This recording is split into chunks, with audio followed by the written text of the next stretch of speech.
Boa noite a todos. Na verdade, é um bom dia, uma boa tarde, uma boa noite, de acordo com o horário que você estiver nos acompanhando aqui. Hoje a gente está dando início à segunda aula do nosso curso A Morte Não Pode Ser um Tabu. Eu sou Ana Paula Pingarilho e vou estar com vocês aqui junto com o Dom Antônio. Vou passar a palavra para ele também dar uma boa noite para todos. Boa noite, boa tarde, bom dia. Disse Ana Paula. Mais uma vez nos encontramos para refletirmos sobre esse tema do curso, que a morte não pode ser um tabu. Uhum. E a aula de hoje, que é a segunda, nosso tema é Sofrimento e Morte, Terminalidade da Vida e Assistência ao Enfermo e à sua família. Na verdade, assim, eu queria começar falando uma coisa que tem me chamado a atenção. Nós temos muita clareza do tema que nós escolhemos. Então, clareza, quando eu digo essa clareza, é sobre o quanto esse tema ele é dolorido para muitas pessoas. Por que eu estou dizendo isso? Algumas pessoas me procuraram ao longo dessa divulgação do curso, depois, principalmente da primeira aula que nós divulgamos, algumas pessoas eu fui percebendo que elas estão refletindo e se observando em relação aos seus lutos, ao que está vivenciando no momento. E eu acho que esse era o nosso intuito, e isso a gente fica muito satisfeito de ver as pessoas se movimentando para falar sobre esse tema, o quanto é essencial, e até pedindo atendimento. Então, assim, já estou me colocando à disposição para isso. Então, é muito bom ver as pessoas podendo falar realmente, seguindo o que a gente está querendo propor aqui, é que a morte não pode ser um tabu. Mesmo sendo um tema dolorido, um tema para quem está vivendo agora uma perda, talvez, eu diria, talvez quase insuportavelmente dolorido, foi o que uma pessoa me disse, mas ainda assim é essencial falar sobre isso, é essencial a gente esvaziar um pouco, até mesmo para dar sentido a essa dor e entender essa dor. E mesmo tendo a consciência de que não é uma alternativa a gente não viver a questão da morte, ou seja, não é uma opção, não temos a opção de não passar por esse encontro que todo mundo vai ter em algum momento. Mas isso, claro, que mesmo tendo essa certeza, não tendo essa alternativa na nossa vida, nem na vida de quem a gente ama, a gente não reduz o sofrimento. Mas ainda assim, a gente julga importante, por isso estamos aqui e com esse intuito de cada vez mais fazer com que você reflita sobre esse tema, que você faça o seu luto da forma que você acha que é mais importante, da forma que você vai se reconstituir, e a gente se coloca à disposição. Falo por mim, por Dom Antônio. Sim? Sim, E claro. falando de sofrimento, quando a gente fala de sofrimento, é muito importante a gente avaliar e ter a certeza de que é um sentimento que é inerente ao ser humano. Existiu uma pergunta uma vez para Freud. Freud é o pai da psicanálise, que foi o grande descobridor e criador que contribuiu com o inconsciente na psicologia. Foi perguntado para ele assim: o que é uma pessoa normal para você? E ele disse: uma pessoa normal é uma pessoa que trabalha, que é capaz de trabalhar e de amar. Pois bem, essa mesma pergunta foi feita para Viktor Frankl, que é o pai da logoterapia, que tem também uma grande contribuição quando ele diz que nós somos livres diante das situações, independente das circunstâncias, somos livres para dar nossa resposta. E também trouxe a contribuição de que a gente tem uma dimensão noética, que é a nossa dimensão espiritual. E aqui a gente não está falando, especificamente, eu não estou falando de religiosidade nessa teoria do Viktor Frankl, eu estou falando da nossa essência enquanto pessoa, do que faz a gente ser único e especial, onde ficam os nossos valores, o nosso propósito, a nossa missão, onde a gente encontra sentido. E a mesma pergunta foi feita para Viktor Frankl: o que é uma pessoa normal? E ele respondeu: uma pessoa normal é uma pessoa que é capaz também de trabalhar, de amar e sofrer. E a resposta de Viktor Frankl, para mim, é a mais completa. Porque, de fato, somos capazes de trabalhar, de amar e de sofrer. E quando a gente toma consciência disso, do quanto o sofrimento é, de fato, inerente à vida humana, eu quero aqui chamar a atenção até dos meus colegas psicólogos, colegas de profissão, o como a gente precisa enxergar o ser humano quando está na dor, quando está vivendo o seu sofrimento, não como uma pessoa doente, mas sim uma pessoa que é humana. É como o Viktor Frankl respondeu: um ser humano normal é que é capaz de trabalhar, amar e sofrer. E a gente tende, às vezes, a olhar para alguém sofrendo e achar que ele está doente. O sofrimento precisa ser, sim, entendido, compreendido, encontrar um sentido até para poder você conseguir superar ou para conseguir você conseguir ter uma razão, ou seja, sair melhor dessa situação, mas ele é natural. Então, eu fico muito preocupada quando eu vejo por aí pessoas dando remédio, passando remédio, tomando remédio porque está sofrendo, porque está doendo. Então, sentir dor de sofrimento, e eu não estou falando de uma dor patológica, nem né, uma psicopatologia, mas sim do sofrimento humano, o quanto faz parte da constituição nossa, enquanto ser humano, enquanto pessoa. Queria chamar a atenção para isso. E eu queria até estender um pouco mais, mas eu acho que esse tema, eu vou passar já a palavra para o Dom Antônio, eu vou explorar mais quando a gente falar sobre o luto, que é na nossa quarta aula. E eu queria, então, terminar essa minha parte, essa minha contribuição, refletindo um pouco sobre o sofrimento, lendo uma parte, um pensamento de Viktor Frankl também, já que ele que trouxe essa contribuição, onde o sofrimento, sim, faz parte de um ser humano normal. Ele diz o seguinte: se não está em suas mãos mudar uma situação que causa dor, você sempre pode escolher a atitude com a qual quer enfrentar esse sofrimento. Então, falando de sofrimento, mais uma vez a gente reforça, e Frankl tem esse reforço também, o quanto a gente precisa escolher qual resposta a gente vai dar diante dos sofrimentos, diante da dor de perder alguém que a gente ama muito, diante de perceber a nossa terminalidade, de acordo com uma doença que pode nos acometer, ou até mesmo refletindo sobre a morte. Isso pode gerar um sofrimento, uma angústia, ou perder efetivamente alguém que a gente ama. O quanto de sentido eu posso transformar essa dor? Então, esse é um convite para a gente pensar que nós não somos reféns da dor. A gente sim sente dor e a dor é forte, é pesada e às vezes avassaladora, mas a gente pode transformar ela em algum sentido. Porque o sofrimento não é uma doença, o sofrimento constitui o ser humano também. E aí eu passo a palavra para o Dom Antônio para dar sequência a esse assunto. Sim, sim. E vou partir precisamente dessa precisão terminológica que você fez. O sofrimento é inerente ao ser humano e pode parecer que isso seja uma falha da natureza. Eu diria que a dor é uma falha da natureza, seja a dor física, a dor psicológica, porque a natureza é ordenada, a natureza é harmônica, é equilibrada. E quando se perde esse equilíbrio, essa harmonia, a natureza demonstra que houve essa ruptura através da dor. Então, a dor, embora seja dolorida, aqui não é uma redundância, né? A dor, embora seja dolorida, é um sinal muito positivo, porque graças à dor é que você detecta que algo não está bem na pessoa humana. Eu vou falar da dor dos demais seres vivos, mas a dor no ser humano é um sinal muito positivo. Algo ficou rompido, a harmonia, o equilíbrio orgânico e psicológico teve um fator que causou essa desarmonia. E a dor é o grito da pessoa para mostrar que ela está doente. Agora, sofrimento é distinto. Sofrimento é a experiência subjetiva da dor.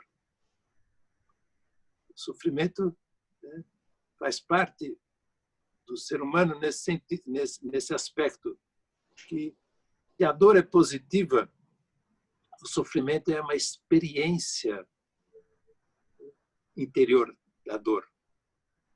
É uma experiência. A experiência pode ser positiva ou negativa, dependendo, logicamente, da maturidade da pessoa. Há muitas pessoas que têm dores incríveis e que sofrem pouco. Uhum. Tem pessoas que têm dores mínimas e que sofrem muito. Isso é significativo, porque a intensidade da dor revela que há uma ruptura grave. E cabe à medicina, à psicologia, né, encontrar a cura dessa dor. Mas o sofrimento muito forte ou muito leve já não depende da causa da dor, mas depende da maturidade de quem padece a dor. Às vezes tem pessoas que sofrem muito porque perderam uma caneta Bic. Tem pessoas que sofrem pouco, embora tenham perdido entes muito queridos. Sofrem, mas sofrem pouco. E como a Ana Paula citou, Viktor Frankl, e aqui eu já o apresento como autor da frase que eu vou dizer, e que ele deixou escrito no seu livro O Homem em Busca do Sentido. Pode ser muito ilustrativa essa frase para ver a diferença entre pessoa madura e pessoa imatura diante da dor, do seu sofrimento. Ele escreve nesse livro, O Homem em Busca do Sentido. Lá, referia-se ao campo de concentração, lá passei as horas mais idílicas da minha vida. E se nós formos ao dicionário, encontramos idílico, poético, maravilhoso. Parece uma contradição, né? Lá, no campo de concentração, onde se tinha a dor da separação da família, a dor de ver pessoas próximas se deteriorando no seu aspecto físico e psicológico, a dor de ver pessoas indo para as câmaras de gás e sendo cruelmente mortas. Tudo isso causa dor. Mas como uma pessoa é capaz de dizer que lá passou as horas mais idílicas da vida? Porque o sofrimento dele e de outras pessoas também souberam sofrer, mas o sofrimento foi encarado com maturidade. O sofrimento foi dado um sentido mais superior. Então, as pessoas maduras são capazes de sofrer, porque é uma condição do ser humano. Mas o grau de sofrimento é inversamente proporcional ao grau de maturidade. Quanto mais maduro, menos sofrimento. Quanto mais imaturo, mais sofrimento. Então, a dor todos nós sentimos e deve ser devemos ser aliviados da dor. Mas o sofrimento, se lhe dá um sentido, porque um dos traços da maturidade é uma pessoa que vive com sentido pleno na vida, e não um sentido hedonista, não um sentido utilitarista, não um sentido egocêntrico. Quando a pessoa vive com um sentido elevado, com um sentido mais solidário, mais pleno, é capaz de sofrer. Mas o grau de sofrimento, por ter um sentido mais elevado, é um grau mais ameno. Isso é importante nós temos presente, porque sofrer todos sofrem. Porque o homem, e aqui vou usar os termos clássicos, né? O homem trabalha. Falou Freud e Viktor Frankl. O homem trabalha, é o homo faber. O homem conhece. O homo sapiens. O homem desenvolve uma cultura, o homo culturalis. O homem estabelece uma dinâmica de vida econômica, o homo economicus. Mas também o homem é o homo paciens, o homem que padece, o homem que sofre.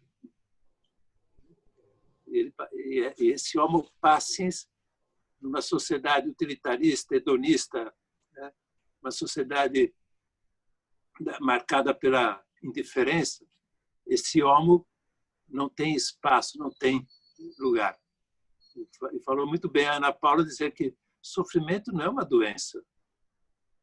Uma pessoa que sofre não tem que ser imediatamente ser objeto de um tratamento químico, bioquímico ou psicológico. É preciso fazer as pessoas entenderem que também, ao lado de todas as características humanas, existe o homo paciens, o homem que padece. E como ele é homo sapiens, aqui há o link. O homo sapiens tem que dar uma sabedoria ao sofrimento. A sabedoria ao sofrimento.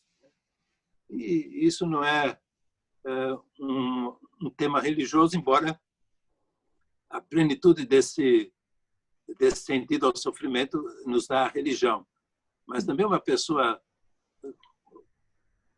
com uma boa sabedoria de vida entenderá que o sofrimento, né, terá um sentido se aquele sofrimento é compartilhado, se aquele sofrimento não apenas suportado, mas é direcionado. Se aquele sofrimento que é fruto de uma dor, ele também tem um amor. Podemos ver que as pessoas que amadurecem no amor são pessoas que souberam sofrer juntas. O sofrimento direcionado, por exemplo, eu sofro, mas eu tenho que direcionar qual o sentido vou dar a esse sofrimento para mim e para as pessoas que estão ao meu lado.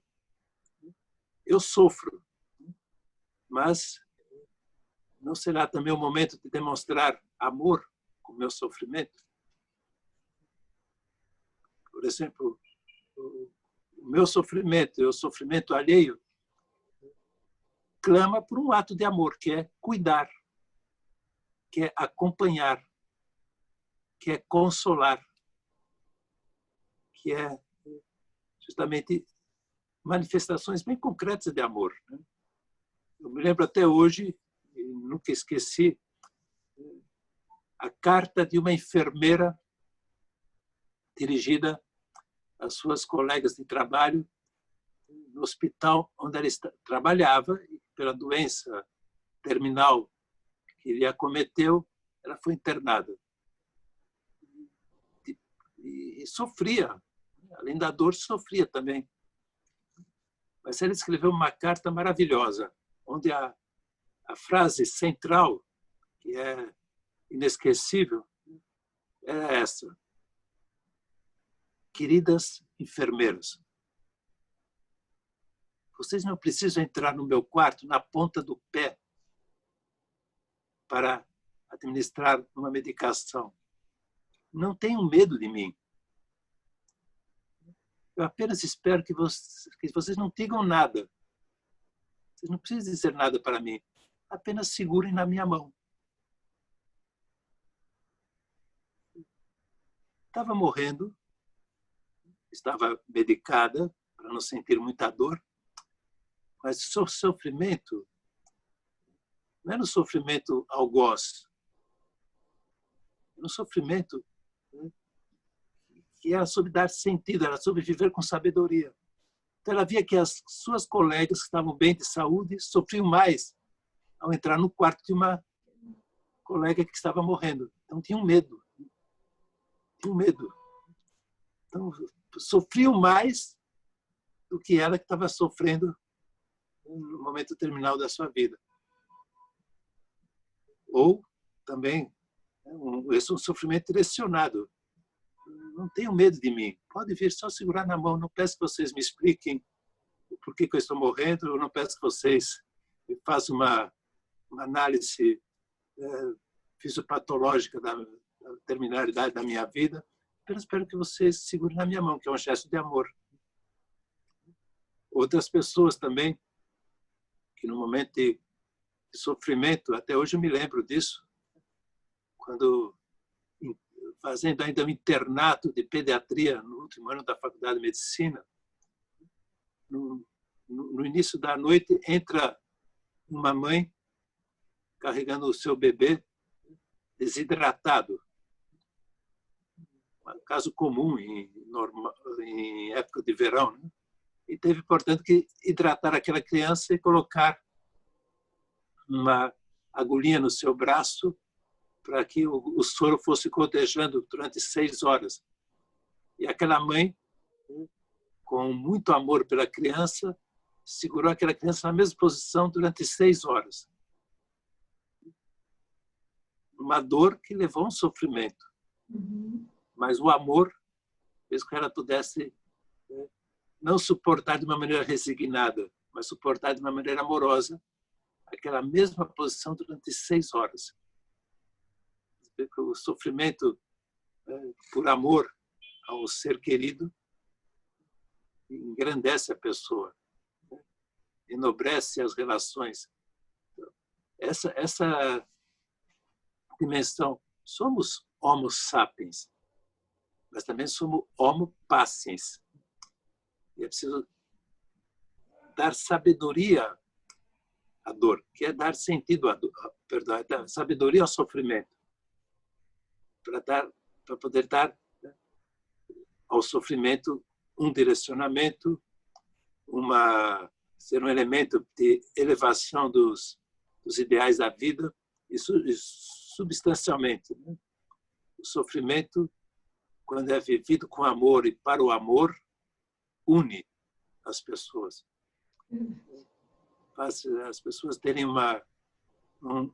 outro sentido do relacionamento, outro sentido da amizade, outro sentido vamos dizer assim, até da cidadania, né? Porque na cultura utilitarista, hedonista, de Descartes, como chama o Papa Francisco, em que vivemos, o que se procura, em vez de aliviar a dor com os meios científicos que se tem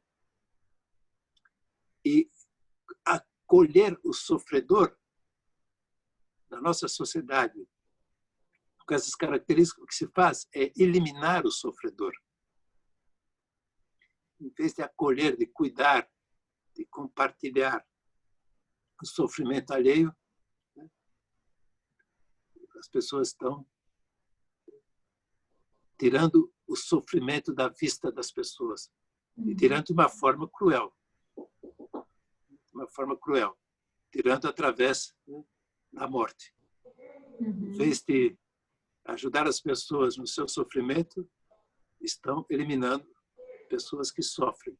Isso é um sinal de retrocesso da civilização. Porque a civilização, o progresso não se dá apenas pelo avanço da ciência, da tecnologia, se dá principalmente pelo progresso humanitário.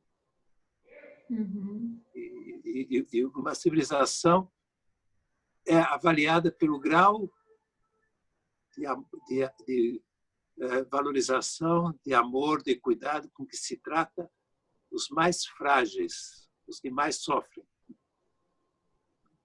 E é uma grande dor, a dor psicológica, até mesmo a dor espiritual, ver a indiferença perante o irmão que sofre.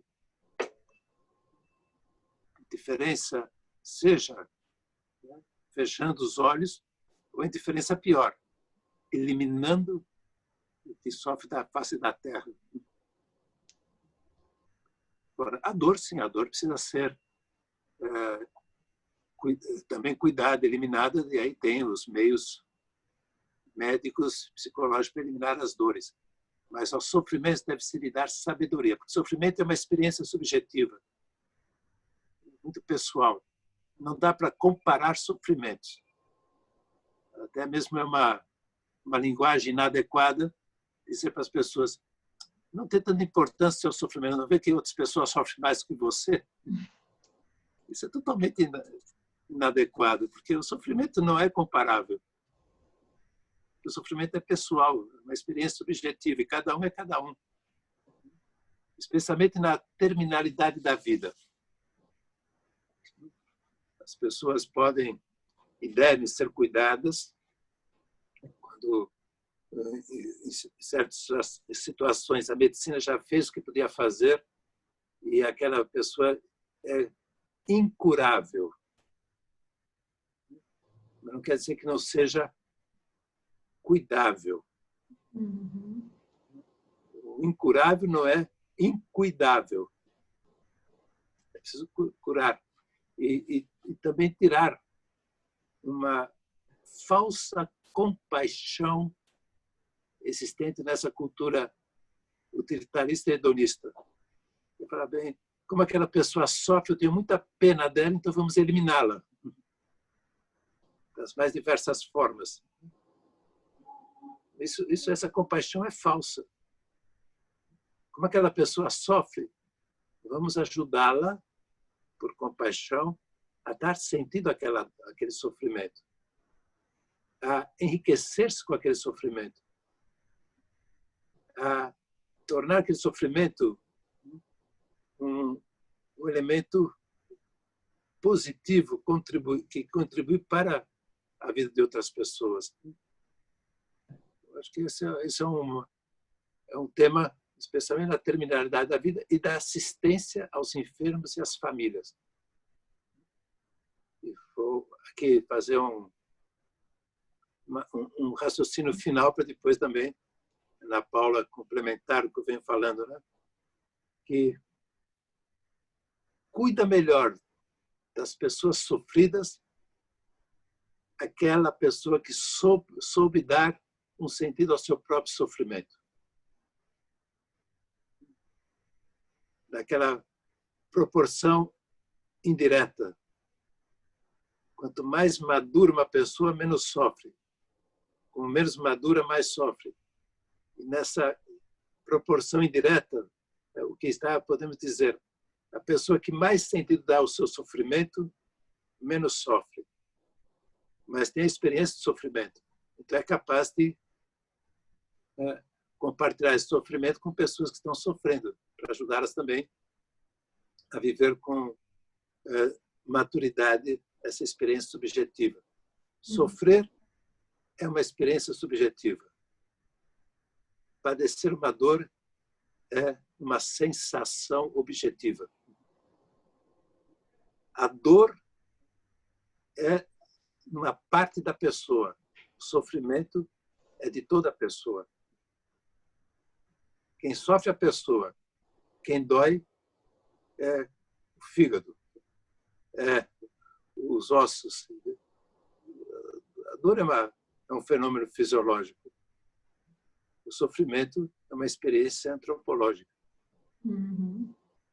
Perfeito.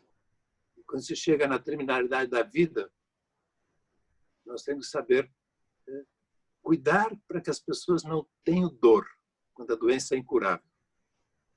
Aí sim o progresso da medicina, da tecnologia é capaz de proporcionar um término indolor, mas nunca será sem sofrimento.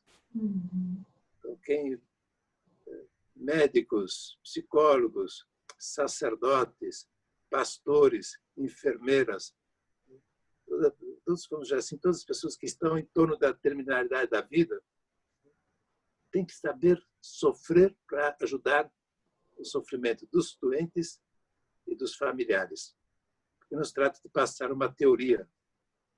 Nessas horas, as teorias contam pouco.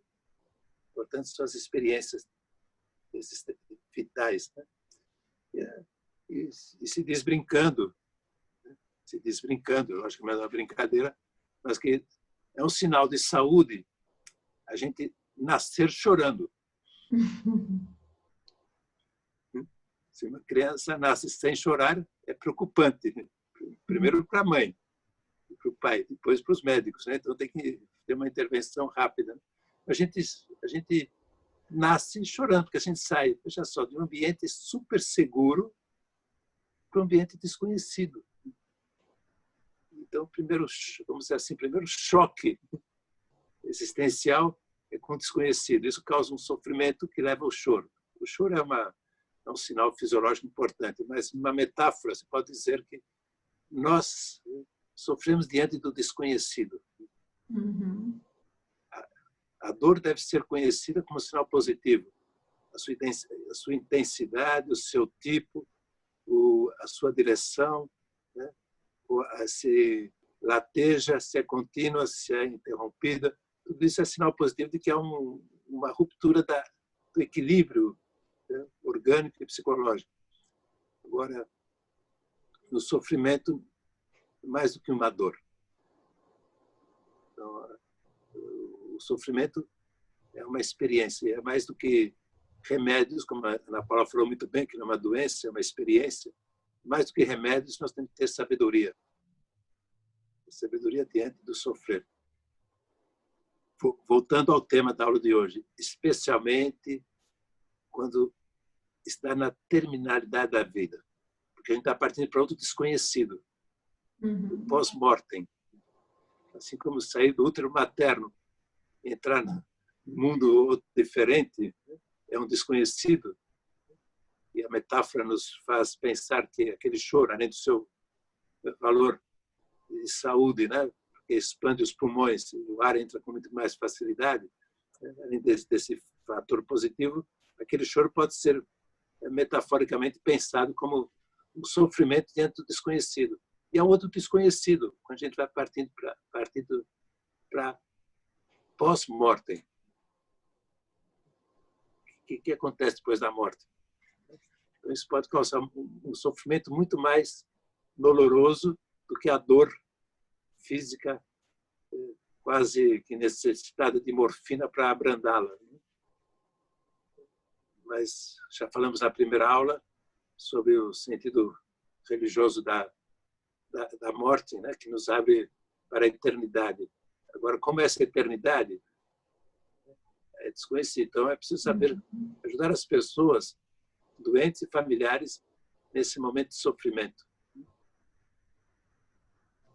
Tá uma continuidade, Ana Paula? Sim. Vou falar um pouco, Dom Antônio, sobre assistência ao enfermo, assistência à família. Mas antes, assim, ouvindo suas palavras, eu fiquei aqui pensando o quanto a morte ela fascina e aterroriza.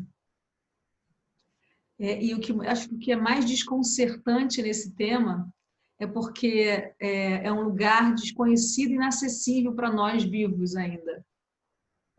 Por conta disso, é desconcertante, porque a gente não tem acesso, por mais que doutrinas filosóficas e religiosas tentem esclarecer, acalmar, clarear, é como o senhor disse, não temos acesso. É algo que não sabemos efetivamente o que acontece. Temos cada um na sua crença, cada um na sua filosofia de vida, né, uma esperança. E aí, passando, né, o quanto que a psicologia nessa história toda, o quanto que a gente pode, aí de novo eu vou fazer o convite para os colegas de profissão, o nosso papel enquanto psicólogo para dar assistência ao enfermo, à pessoa que é acometida pela doença, e assim como seus familiares, é tentar restituir a dignidade dessa pessoa. O que eu percebo muito em hospitais, eu já visitei e às vezes faço isso, ou já trabalhei, depois eu vou contar um caso aqui, com pessoas que estão na fase de terminalidade ou com uma doença incurável, quanto que a pessoa ela vira um leito, ela vira doença, ela não é mais a pessoa, não é mais a Ana Paula, não é mais o Antônio, o Marcelo, o Fernando, não é. É o leito X, a doença tal, e a pessoa não é como se ela não existisse mais ali. Como a história da carta da enfermeira. Não tem mais uma interação com o ser humano. E o que nos faz também tão especiais é que a gente tem o dom da fala. e o quanto que a gente precisa recuperar a fala de uma pessoa que está vivendo a sua dor na doença, ou a família que está vivendo a perda, vivendo a pessoa indo, ou que já se foi, né? Se foi dessa vida física. O quanto que a fala é muito importante para que o paciente que está sofrendo, que está na dor, possa dizer o que ele sente. E a psicologia vem para ajudar e acolher como é que está sendo o cotidiano dessa dor. Talvez, como o senhor disse, hoje existem os cuidados paliativos, que é um trabalho lindíssimo, que faz com que as pessoas que estão com muita dor, que estão sofrendo em terminalidade ou com doenças incuráveis, crônicas, enfim, o quanto que eles trabalham com a urgência de cada paciente, para reduzir dor, para dar qualidade de vida, para dar esse ouvido, né, para fazer com que esses últimos momentos sejam de maior qualidade, de menos sofrimento. É um trabalho lindíssimo, inclusive. Mas o quanto que o papel da assistência ao enfermo é muito importante a gente parar para ouvir o que você está sentindo, como é que você está vivendo isso, como que está sendo o teu cotidiano, porque é uma dor que só quem está passando sabe. Tanto quem está acompanhando o seu parente que está numa fase de terminalidade, ou quem está vivendo essa sentença de morte na própria pele. É o quanto dá espaço para que esse cuidar, acolher essa fala, né, de como é que, e restituir essa dignidade humana. Né, de aqui quem está é a Ana Paula, não é o leito. E segurar na mão e olhar nos olhos e perguntar como é que você está. O que eu percebo é uma preocupação muito grande das pessoas perguntarem como é que está um doente. Quem está ainda mais numa fase de terminalidade. Como é que você está? Um dia me falaram, mas como é que eu vou perguntar isso para essa pessoa? Ele vai dizer, eu estou morrendo. Né? Ou a família vai dizer, eu estou sofrendo, porque... Mas pergunte, não tenha medo de perguntar, não tenha medo de segurar na mão da enfermeira, como foi a sua história da carta da enfermeira. Pergunte sim, deixe ele falar, vai ser repetido. Você pode pensar que é óbvio que ele vai dizer eu estou morrendo, ou eu estou com dor, mas deixe ele falar. A fala faz com que a gente esteja vivo cada vez mais. Né? A fala traz a vida com ecos para fora. Então, ouvir os sentimentos, assim, acho que o papel muito importante de você sendo psicólogo ou não agora, o quanto você precisa dar espaço para que esse ser humano que ainda está com o coração batendo, ele possa existir e ainda assim ajudá-lo até como ele ressignificar essa dor, o quanto essa família também, mas deixar ele ser ele e não ser uma doença.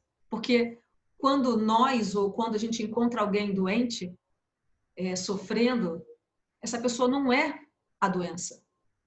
Essa pessoa ela está adoecida, mas ela é muito mais do que isso. E eu vou aqui ousar um pouco mais, trazendo de novo o Viktor Frankl, onde ele diz que a nossa dimensão noética, a dimensão que é capaz de transcender a dor, ela nunca adoece. Porque é a essência única do ser humano. Então a gente não pode olhar para outra pessoa que está adoecida como se ela fosse apenas alguém que você empurra para cá, limpa para cá, vira para baixo, coloca para dar exame, e não pergunta como você está, não segura na mão.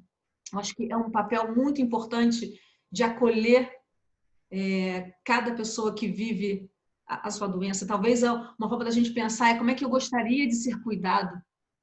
Como é que eu gostaria de que alguém segurasse na minha mão. Não precisa dizer nada, como a enfermeira disse, só segura na minha mão. Não tenha medo. Ainda tem isso, as pessoas têm medo de se aproximar.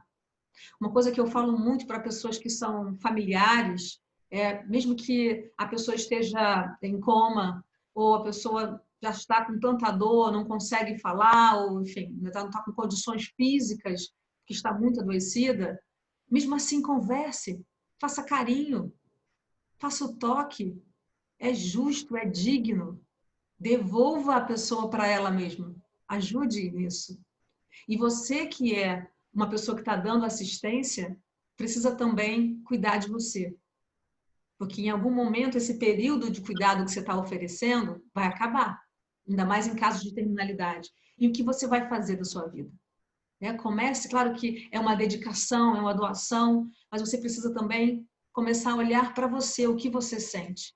Assim como eu digo sempre que o enfermo ele precisa dizer o que está sentindo, ele precisa ter espaço para a voz dele, quem está cuidando também, a família precisa.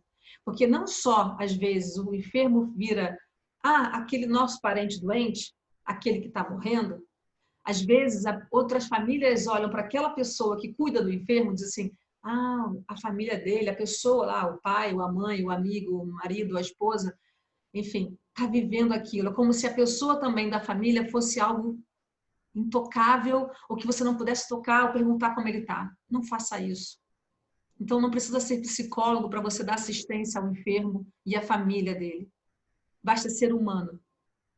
Tem uma frase de Jung que eu gosto muito, que é ao lidar com... Você pode dominar todas as técnicas, todas as ferramentas, mas ao lidar com uma alma humana, seja apenas outra alma humana. E que quando uma pessoa adoecida, que está acometida por uma doença, o que ela precisa é ser tratada como humano, de alma para alma. Isso é um convite, assim, que eu quero chamar a atenção para isso. E se você está passando agora, cuidando de alguém que está muito doente, ou que está em fase terminal, o que você está fazendo da sua vida? Entende? Assim, no sentido de como é que você está se fortalecendo. Quero muito também que você pense sobre isso. Claro que você pode imaginar, mas Ana Paula, eu estou cuidando dessa pessoa. Agora o foco é, claro, o foco é essa pessoa. Mas você precisa se abastecer, você precisa cuidar também, sabe, das suas raízes, você precisa cuidar da sua fala, encontre um espaço de apoio também. E aqui eu quero compartilhar uma situação que eu vivenciei. Eu não trabalho com terminais, né, com casos de pacientes terminais. Não tenho uma experiência hospitalar, de psicologia hospitalar. Mas certa vez acompanhei já alguns casos, acompanho de pessoas que perderam entes queridos, estão fazendo tratamento comigo. Quando eu digo tratamento, o acompanhamento psicológico, de desenvolver o luto, de entender esse luto, de dar sentido a essa dor. Mas eu acho que aconteceu mais ou menos assim. Eu atendi uma pessoa onde a gente trabalhou bastante o luto dela e ela teve uma forma muito interessante de conduzir a vida depois. E essa pessoa conhecia um senhor. E esse senhor estava adoecido. E aí, acho que ela contando para ele, ele já estava, inclusive, em casa, era um médico de 76 anos, 76, 77 anos, é uma pessoa que tinha condições financeiras, então o que ele fez? Ele disse, a minha vida inteira eu trabalhei no hospital, então eu não quero morrer no hospital. O médico já tinha dado uma sentença, sabe? Olha, agora vamos só esperar a morte chegar. E ele falou, não, eu não quero ficar no hospital, eu quero ir para casa. Então ele conseguiu fazer toda uma estrutura, uma enfermaria na casa dele, com rodízio de enfermeiras e tudo. Enfim, ele soube do meu nome, ele pediu para que me fizessem contato comigo e eu fui à casa dele. Então os atendimentos aconteciam na casa dele. Quando eu cheguei lá, ele falou, olha, eu recebi uma indicação sobre você e eu quero que você me ajude, porque eu estou muito doente. Eu quero que você me ajude a me curar. Foi a fala dele. E quando ele falou isso, ele estava na frente da esposa e na frente de uma filha. Então, assim, a cama dele ficava aqui no quarto e a filha estava no canto da parede à frente, ficava de frente para a cama dele. E aí depois ele falou assim, minha filha, você pode sair que eu preciso falar com a psicóloga? E ela, muito resistente, não queria sair, mas enfim, saiu. E aí ele falou para mim assim, eu fiz essa cena toda dizendo que eu quero que você me cure, só para minha filha ouvir. Mas, na verdade, eu quero que você cuide dela. Ele já estava com muitas dores, enfim, segundo que os depoimentos que eu recebia, o diagnóstico, assim, olha, questão de dias. Né? E ele queria ficar em casa. E essa filha ficava no canto da parede, sem tomar banho, sem ir para a faculdade, sem ir para o estágio dela, porque para ela, a qualquer momento que ela saísse dali, ele poderia morrer. E ela não queria perder nenhum minuto. Mas o interessante é que ela não se aproximava dele. Ela não queria perder o minuto de estar vendo ele vivo. Mas ela não chegava perto, não dava beijo, não conseguia interagir com ele. Ela ficava no sofrimento acuado. E ele disse, eu quero é que você cuide dela. Eu fiz esse teatro todo, mas o que eu quero mesmo é que você cuide dela. Eu falei, ok. Ela sabe disso? Claro, ela não sabia disso. E na primeira sessão, e cada sessão, a gente teve mais ou menos umas 5 sessões, e cada uma delas durou 2 horas e meia, 3 horas. E na primeira sessão ele mudou de ideia e disse, quer saber, minha filha, ele dizia para mim, você quer saber, minha filha? Eu quero que você me ajude a ser uma pessoa melhor. Então você vai cuidar de mim e da minha família. Você pode fazer isso? Você pode atender e auxiliar a gente nesse processo todo? E eu vou dizer para vocês que foi um dos trabalhos mais lindos que eu vivi na minha vida. Porque eu vi uma pessoa que estava no final da vida, sabia, tinha consciência disso, poderia não estar querendo perder tempo em ter que estar recebendo uma profissional na casa dele para poder falar das questões dele. Podia só direcionar para a filha, mas ele começou a querer falar das coisas que ele tinha realizado na vida. E esse homem, ele tinha um problema muito sério com o filho mais velho, porque o filho mais velho casou com uma mulher de uma classe social mais abaixo da deles. E ele falava, não tratava bem essa nora, ele maltratava às vezes o filho, o neto, achando que ele se misturou com pessoas que não deveriam se misturar. E ele dizia para mim, eu preciso pedir perdão para o meu filho. Isso, claro, ao longo da segunda, terceira sessão, ele falou, eu preciso que você me cure. Agora eu quero que você cure a minha alma. Eu preciso ir embora daqui, mas eu preciso ir mais tranquilo. Eu preciso ver minha filha tomando banho, indo para a faculdade, saber que eu quero ir embora tranquilo, que ela vai ficar bem e que meu filho me perdoou. Eu preciso pedir perdão para o meu filho. Enfim, para resumir a história, esse homem, ele dedicava as sessões, eu tinha horário com a família e tinha um horário com ele. E esse homem, ele dedicava as sessões para falar, a gente faz todos os legados que ele realizou em vida, né? que ele conseguiu fazer, e as coisas que ele ainda queria fazer. E uma das coisas que ele queria fazer era poder olhar nos olhos do neto e dizer que amava, e que a mãe dele era uma mulher especial e guerreira, que nunca quis o dinheiro dele, e queria apenas o amor do filho dele, ou seja, do pai da criança, e queria pedir perdão para essa nora, e assim ele fez. Então, assim, claro que o processo, não estou entrando nos detalhes, mas o quanto que esse homem percebeu que ali ele tinha o poder de escolher como é que seria a despedida dele. E assim ele fez, ele pediu perdão para o filho, foi uma das cenas mais emocionantes que eu vi, a maneira, as coisas que ele falou, o quanto ele reconheceu. Ele falou para a nora, se eu pudesse me ajoelharia aos seus pés e te pediria perdão, porque eu nunca vi meu filho tão feliz como ele é do seu lado. E eu fui o ignorante e não consegui enxergar isso. E a mulher, essa nora era uma pessoa muito incrível, assim, eu tenho contato, às vezes, troco mensagens com ela.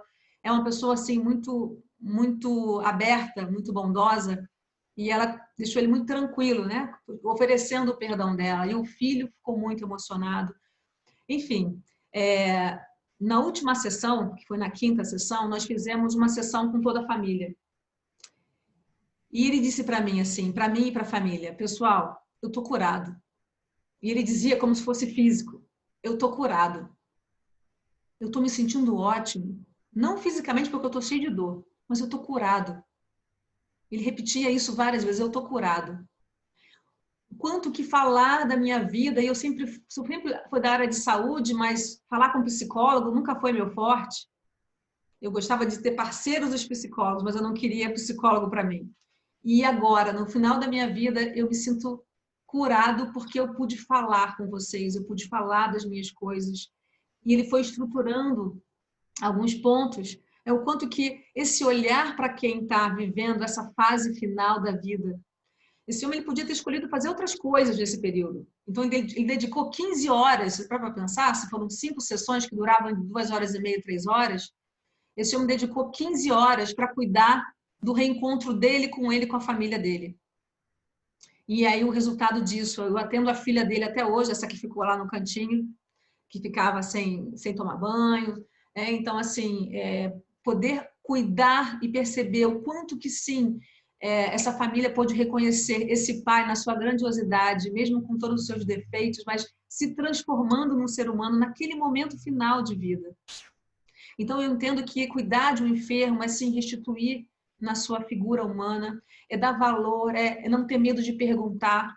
E, às vezes, talvez, e aí a gente não sabe como é que vai ser o nosso momento final, mas que esse exemplo que eu estou contando possa ser uma inspiração para a gente, né? O quanto que, mesmo no final, a gente pode transformar.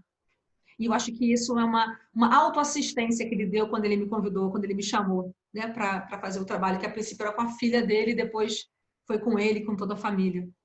O quanto que olhar para uma família, olhar para o enfermo como um ser humano, como assim, ó, a gente está se olhando normal. Entende? Assim, eu poderia ter ido muito antes dele. Eu poderia não ter conseguido ter vivido até a segunda sessão. Porque aquela história que eu falei na primeira aula, a nossa data de validade, a gente não sabe, não é da nossa conta isso. Ele só tinha uma sentença por conta do que estava adoecido. Mas a gente não sabe. Então, na verdade, enquanto tem a vida na sua frente, viva essa vida, cuide dessa vida, conte história para essas pessoas, faça carinho, dê espaço para a voz, né? E espaço também para as pessoas que são da família, que estão vivendo essa dor de perder uma pessoa querida. Então, assim, essa história, assim, para concluir, eu digo, foi uma das histórias mais lindas que eu vivi, porque cada encontro foi muito emocionante de ver um homem nascendo. Eu vi um homem de 76 anos que estava com sentença de morte nascer na minha frente. Então, e não só eu vi nascer, a família dele viu nascer. Então, a dor dessa família, quando ele morreu, quando aconteceu o fato, eles estavam sofrendo muito, essa filha estava sofrendo muito, mas era um outro tipo de sofrimento. Como o Dom Antônio falou, é como se eles tivessem todos em 5 sessões, em 15 horas, eles tivessem amadurecido emocionalmente, reconhecido aquele pai, aquela história. E sim, ela disse assim para mim, por que ele não se transformou antes? Eu falei, porque foi agora que ele conseguiu. E fique orgulhosa dele. Né? Então, assim, como que a dor dela era grandiosa, era, enfim, avassaladora, sem dúvida, mas era madura. Era um sofrimento de entendimento.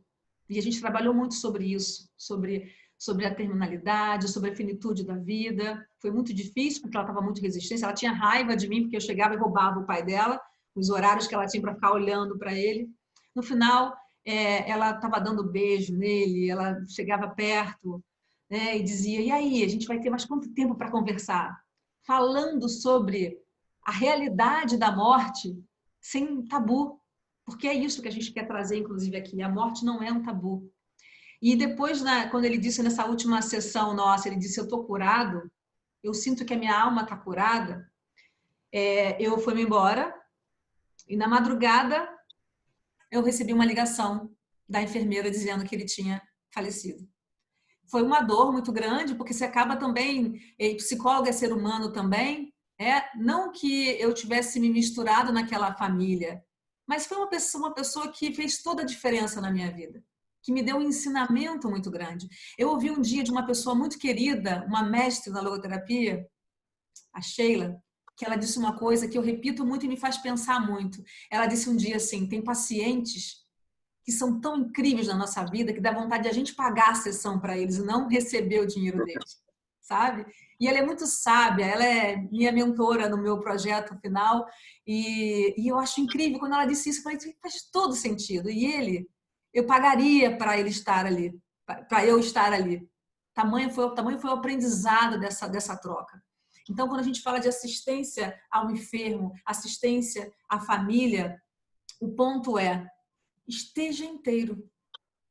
Uma outra coisa que Viktor Frankl fala é que você pode usar as teorias que você quiser usar. Se você não tiver um encontro existencial com o doente, com o paciente, com os familiares, é antiterapêutico.